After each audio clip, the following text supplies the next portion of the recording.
Hello les amis, c'est Bart, j'espère que vous allez bien. Moi, je vais super bien. Vidéo aujourd'hui de test de ce Cubot P60, un petit smartphone low cost que j'ai eu l'occasion de tester et je vais pouvoir vous faire un retour assez précis sur ce modèle. Bien sûr, pour ceux qui ne me connaissent pas, donc je suis Bart, testeur, blogueur high-tech. Je teste, je déballe des produits high-tech de tout genre. Je les utilise, je teste aussi leur fiabilité et puis je vous fais un retour assez impartial sur le produit. Bien évidemment, si le concept de la chaîne vous plaît, n'hésitez pas à liker la vidéo, la partager sur les réseaux sociaux, mettre également un pouce bleu si cette vidéo vous a plu. Abonnez-vous à ma chaîne. Je vous mets également un lien d'achat en bas dans la description de ce produit. Actionnez également la cloche pour recevoir la notification juste ici, voilà, ici, de la chaîne. Vous pouvez également payer un café ou faire un don à la chaîne, vous avez le lien dans la description. Donc cette première partie, présentation et spécification. Quelques petites caractéristiques de ce Cubot. Donc P60. On a donc un écran de 6,52 pouces IPS HD+, donc format 29e. Bon, c'est pas très lumineux, mais voilà, en condition de faible luminosité comme ça, en intérieur ou à l'ombre, ça fera le taf largement. Par contre, en plein soleil, vous aurez des difficultés à distinguer le contenu de l'écran, pour toute honnêteté. Il fait donc 200 grammes, 76 ici, 3 au niveau de la largeur, 165 au niveau de la longueur sur une épaisseur de 5000 mm. Une épaisseur, pardon, de 9 mm, car vous avez une grosse batterie ici de 5000 mAh. Donc, il présente bien aussi au niveau des specs parce qu'il est équipé de 6 Go de RAM, 128 Go de stockage. Il est équipé d'un Helio P35 en processeur, un octa-core de chez Mediatek. Bon, c'est pas fou de regard, mais ça fait le taf. Il est équipé également de 2 appareils photo arrière. Donc, le principal, le plus important, c'est celui de Samsung, le 20 millions de pixels. C'est le S5K2 T7. Et celui des selfies ici, c'est un 8 millions de pixels d'origine inconnue. Bon, le second, j'en parle pas parce que c'est un 0,2, il me semble, ou un 2 millions de pixels. Bon, autant vous dire, il n'y en a qu'un seul. Donc voilà, c'est celui de 20 millions de pixels de chez Samsung. Le 0,3, passez votre chemin, il n'y a rien à dire. Point de vue connectivité. Il est équipé du Wi-Fi, donc AVG-NAC 2.4 et 5 GHz, et il est équipé également du Bluetooth 5.0. Donc j'étais assez complet au niveau du hardware. Vous avez une coque silicone qui protège bien le téléphone. Voilà, donc qui est livré avec, et vous avez également une protection d'écran ici, comme vous pouvez le voir ici, donc qui est collé au téléphone, donc qui est plutôt pas mal également. Donc le téléphone est fluide malgré que le processeur n'est pas officime. Hein. Donc point de vue donc esthétique, on voit ici sur le côté tout est en plastique bien évidemment. On voit ici sur le côté droit le bouton allumage volume plus moins. Sur la partie haute rien. Sur la partie gauche ici le rack pour la carte SIM, donc il prend deux nano SIM ou une nano SIM micro SD. Malheureusement, voilà, on n'est pas sur les 2 nano SIM et la micro SD. Une grille haut-parleur ici, l'USB-C micro principal. Donc l'écran de 6.52 pouces ici. Donc HD plus avec la goutte d'eau ici. Bon, le montant en bas, il est un peu épais. Et sur l'arrière, on voit donc le dos en plastique ici avec des petits reliefs carrés. Vous voyez, un design assez moderne. Et ici, on a donc le double appareil photo arrière, un petit peu à la Huawei, comme je vous l'avais expliqué lors du déballage. Le 20 millions de pixels et puis le 0,3 millions de pixels, qui ne sert quasiment à rien. Donc le téléphone, il arrive avec Android 12. J'avais eu une mise à jour de sécurité, le patch de sécurité donc de novembre 2022, ce qui est plutôt très bien. Sinon, on est sur un Android stock au niveau de la ROM, ici avec le volet notification de chez Google. Voilà. Bon après voilà donc pas très très fluide non plus. Donc le taux de rafraîchissement de l'écran est que de 60 Hz malheureusement. Donc vous n'allez pas avoir de 120 Hz. Donc le volet raccourci ici, on est vraiment sur un Android stock. Rien à dire là-dessus. Vous voyez avec les palettes des couleurs, tout dépend du choix de votre arrière-plan du téléphone. Donc il se met automatiquement ou vous pouvez le changer vous-même. Voilà, donc ce téléphone n'est pas équipé du NFC, donc pour que les gens, que ce soit un critère d'achat, il n'a pas de NFC pour le paiement dématérialisé. Donc ici, donc on a le réseau, VPN, connexion, donc l'appareil ici, vous avez le Bluetooth, voilà les notifications, la batterie 5000 mAh vous fera une journée, une bonne journée, quoi, donc à une utilisation normale. Donc là, le stockage, le son ici, donc le son du téléphone. Bon, c'est moyen quoi, hein, faut pas rêver. Voilà, très très aigu, voilà, très désagréable d'ailleurs. Donc on n'est pas sur un son stéréo ou Dolby ou quoi que ce soit, donc on est vraiment sur un son très très aigu. À la limite, voilà, de la tolérance, on va dire. L'écran ici, donc vous avez le thème sombre, l'éclairage nocturne, l'adaptation de la luminosité. Voilà, ici. Donc le fond d'écran, là. Donc l'écran ici, je vous ai pas expliqué, mais vous avez ici les couleurs. Voilà. Donc la police, la taille de la police. Donc voilà, vous pouvez réduire si vous voulez. Donc soulever pour activer. L'accessibilité, la sécurité, confidentialité, localisation, mot de passe, bien-être, DuraSpeed, le système ici, la mise à jour. Donc j'ai eu déjà une mise à jour qui est, enfin c'est une petite mise à jour de 18 MO, mais qui a eu énormément de temps à se faire. Donc voilà.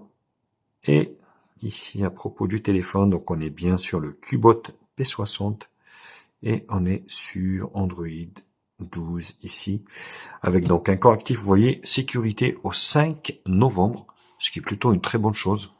Donc il vient de se mettre à jour avec le patch. Il passera sans doute jamais sur Android 13.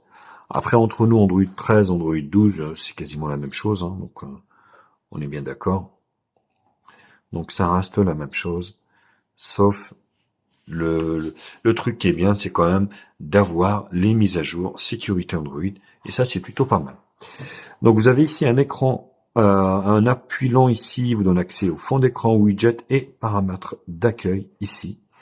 Voilà, avec quelques petites applications. Là, vous pouvez rajouter ici, voilà, le nombre, vous voyez, de fenêtres ici, Google.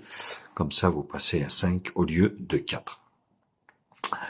Qu'est-ce que je peux vous dire d'autre? Sinon, vous avez un tiroir d'applications, bien évidemment, ici. Donc voilà, vous avez que des applications de chez Google. Donc, il n'y a aucune, mais aucune, on va dire, application tierce. C'est vraiment que des applications Google. C'est un Android stock et c'est pas pour déplaire à quelques-uns d'entre vous. Et ça, c'est vraiment super. Voilà, bah écoutez, donc c'était la première partie présentation et spécification. Je vous retrouve pour la seconde partie qui sera la partie benchmark.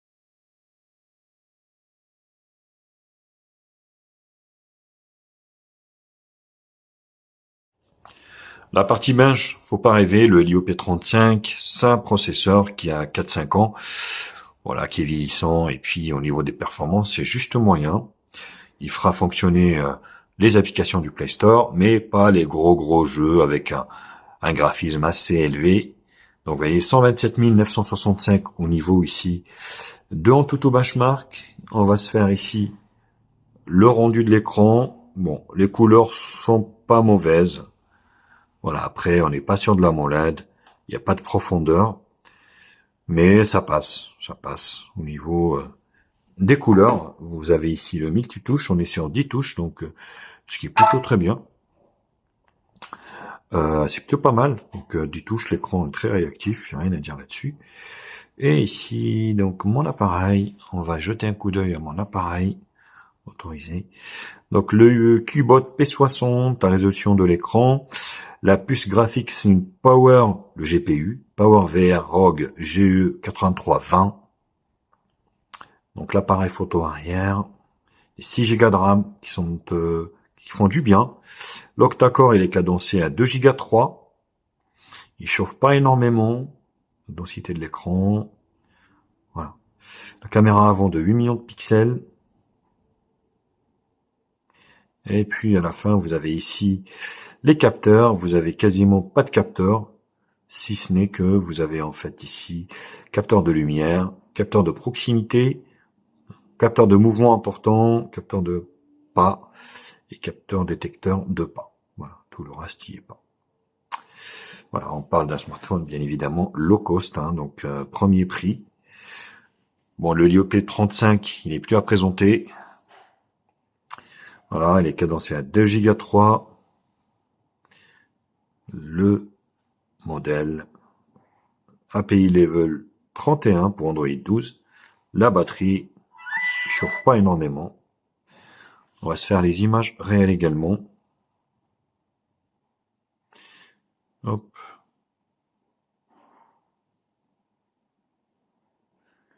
Voilà. Donc on est à fond, vous voyez ici. C'est pas vilain. Pour regarder vos séries préférées, cet écran HD+, vous satisfera. En basse luminosité, comme je vous l'avais expliqué, en basse quand ça reflète sur l'écran, malheureusement. Voilà, il va y avoir, on va dire... Donc le reste, ça va des screenshots, ici. Donc, le multitouche, 10 touches. Geekbench, single core, multicore. Voilà, single core, multicore. PC Mark, 3D Mark, en tout. En tout, 3D Mark, PC Mark, Geekbench, single core, multicore, et le multitouche.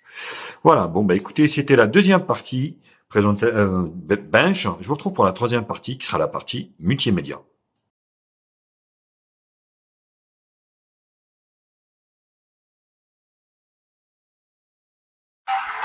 Bon, bah le son, c'est pas terrible. C'est vraiment pas terrible au niveau du haut-parleur. C'est vraiment un son très aigu. Donc il vaut mieux mettre une enceinte Bluetooth ou un casque Bluetooth. Vous aurez un meilleur son. Donc pas de jack 3.5, mais vous pouvez avoir un adaptateur si vous le souhaitez.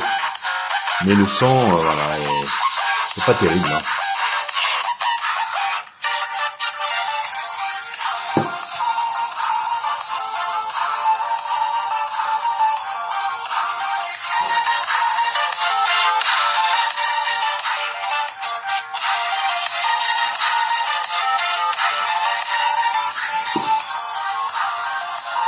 Bon, c'est juste moyen. Hein. Donc, voilà, je vous conseille, si vous avez ce téléphone, de mettre un casque Bluetooth ou avec un adaptateur jack.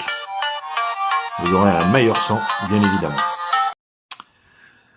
La vidéo, donc, vous aurez une résolution maximale HD+ sur ce téléphone. Voilà, avec une grande dalle comme ça, qui vous permettra de mater vos séries ainsi que YouTube d'une manière, on va dire, satisfaisante. On va pas dire optimale, hein, ni voilà. Donc, mais voilà, donc ça fera le taf, mais sans plus. Vous voyez. Bon, la dalle n'est pas très lumineuse, donc elle est un peu sombre. Mais bon, après, au vu du tarif, il fallait bien se récupérer quelque part. Mais comme ça, quand vous êtes à l'intérieur, quand vous êtes à l'ombre, le résultat, franchement, c'est pas choquant.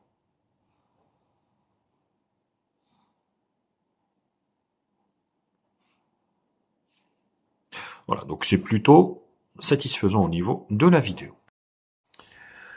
Le GPS fonctionne très bien, donc même si c'est un modèle low cost, pas de problème d'orientation avec ce GPS qui décroche pas et vous emmènera où vous voulez sans aucun problème.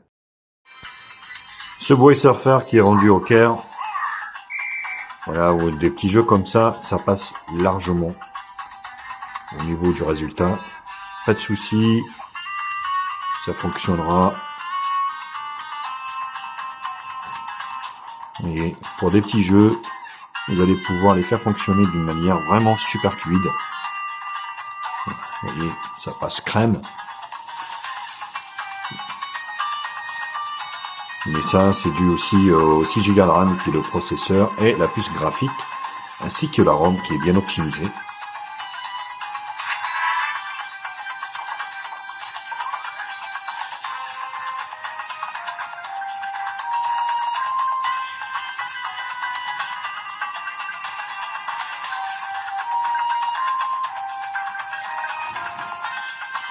Voilà, donc c'est plutôt concluant au niveau de ce Subway Surfer sans aucun problème.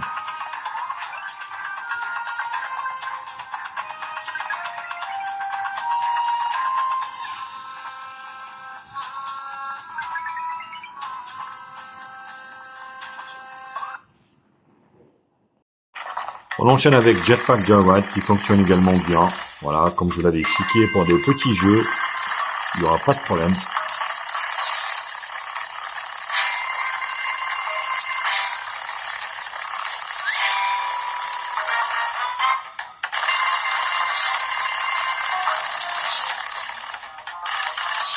Ça lag pas, ça marche très bien.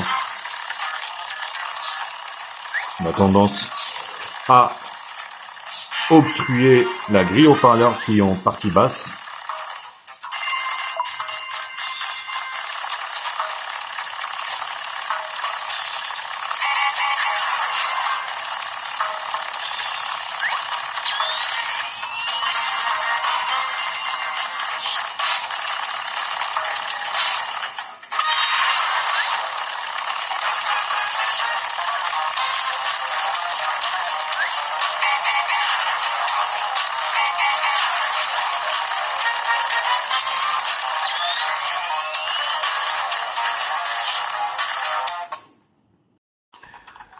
On termine la partie jeu avec Temple Run. Voilà, qui fonctionne bien, je vous dis. Hein, donc au niveau des jeux, tous les petits jeux fonctionnent, hein, même PUBG. Hein, mais il faut pas que ce soit avec une résolution de ouf. Sinon, vous voyez,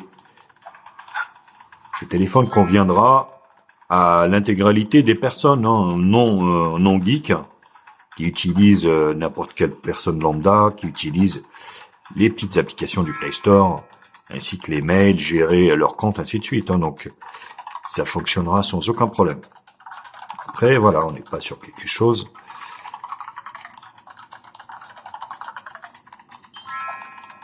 Et on n'est pas sur quelque chose d'exceptionnel, quoi, on va dire. On est tout juste sur quelque chose de moyen, et puis le prix aussi est moyen. Donc, par rapport au prix, voilà. Donc, franchement, il y a de quoi faire. Il y a du potentiel.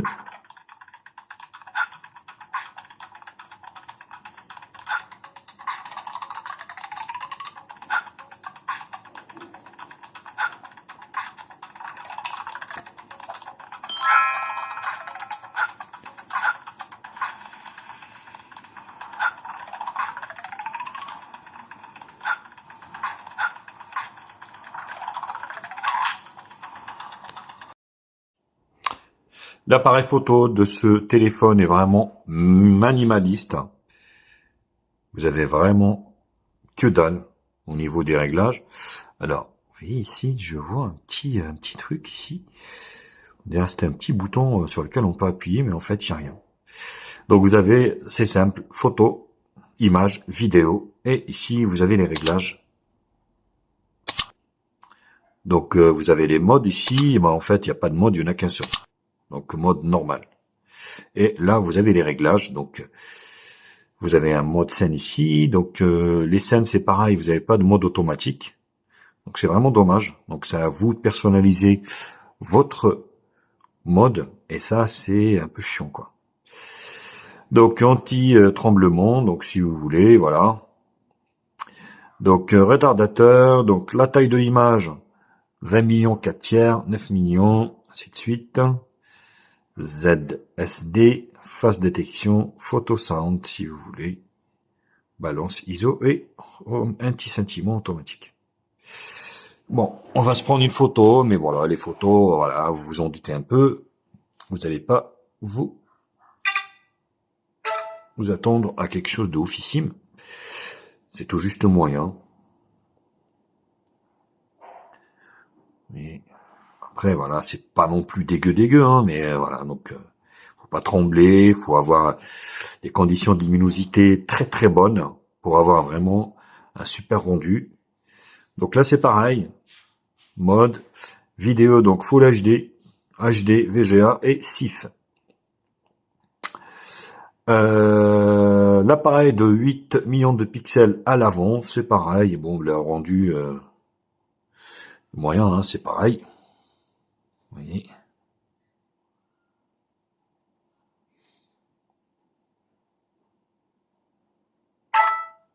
Bon, vous avez du HDR, mais qui ne fait quasiment rien. Donc c'est exactement le même rendu. Le rendu est moyen également. Voilà. Après, c'est pas pourri, hein, non plus, hein, vous voyez. Mais c'est moyen, donc vous pouvez prendre de la vidéo ici en pareil, donc de la Full HD, HD, VGA et SIF. Comme d'habitude, hein, bon, jugez vous-même de la qualité de l'appareil photo. Je vous en ai mis plein à l'extérieur, sachant que, bon, c'est vrai que l'application appareil photo est très simple, mais vous pouvez en télécharger d'autres afin d'améliorer un petit peu le rendu photo. Mais voilà, donc moi j'ai fait avec l'application d'origine, comme ça vous allez avoir le rendu de ces photos. Pour juger vous-même, donc je vous laisse voir toutes les photos et puis je vous retrouve pour la dernière partie qui sera la partie conclusion.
Hello les amis, c'est Bart. Je vous retrouve aujourd'hui pour le test de la caméra arrière de 20 millions de pixels de ce Cubot P60. Bon, voilà. Au niveau de la gestion des lumières, c'est un peu moyen. Mais voilà, le rendu est moyen également, hein, donc il ne faut pas rêver. Cette gamme tarifaire, pas s'attendre à des miracles, mais ça fait quand même le taf. Hein. Je rappelle que c'est un smartphone que vous pouvez retrouver sur Amazon à moins de 140 € pour 6 Go de RAM et 128 Go de stockage et un processeur octa-core Android 12. Donc voilà, c'est quand même très très bien. Cubot est certifié CE, donc des produits qui peuvent commercialiser en Europe, donc c'est plutôt pas mal. Avec l'Android stock, sans surcouche, donc c'est encore mieux. Et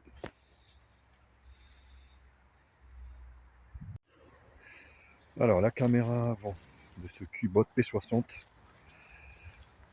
bon bah écoutez, sur le papier comme ça m'a l'air correct. Maintenant il faut voir ce que ça donne sur l'ordinateur. Est-ce que c'est quelque chose qui peut vous convenir? Moi je pense que oui, hein. Pour ceux qui n'ont pas trop de sous, franchement, ça peut être un super plan. Voilà. Au vu des caractéristiques, bon, au niveau de la gestion des lumières, ça va encore. Vous voyez, je passe du clair au sombre.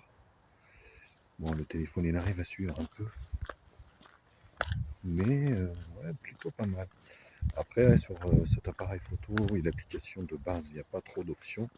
Vous pouvez en télécharger d'autres, hein, d'autres applications pour jouer à la photo si vous voulez. Allez, tchuss!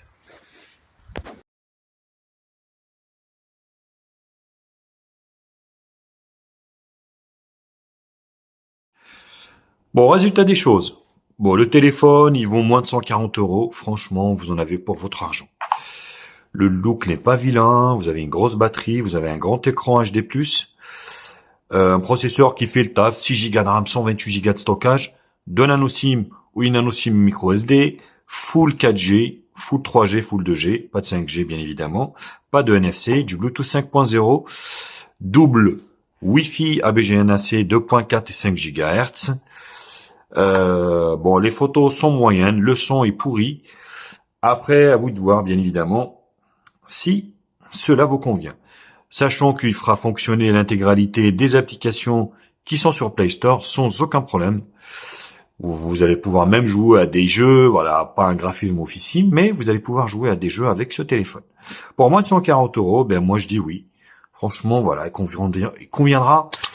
Attention, on n'est pas tous geeks ou geekettes, hein, donc il y en a qui cherchent juste un téléphone à téléphoner, voilà, avoir de la mémoire, prendre des photos, de la batterie qui tient la journée, donc voilà, vous y êtes, vous y allez sans aucun problème. Voilà les louloutes. Ben écoutez, donc j'espère que cette vidéo vous a plu. Comme d'habitude, n'hésitez pas à la liker, la partager sur les réseaux sociaux, me mettre également un pouce bleu si le contenu vous a plu. Abonnez-vous à ma chaîne et actionnez la cloche pour recevoir les notifications également de la chaîne. Vous pouvez également faire un don, un café si vous voulez. Vous avez les liens dans la description pour le travail fait. Je vous mets un lien d'achat. Je vous le conseille de l'acheter sur Amazon parce qu'il est garanti 2 ans. C'est important d'avoir la garantie avec ce type de produit. Sur ce, allez, je vous kiss et je vous dis à très vite pour d'autres tests sur HTMI. Allez, tchuss!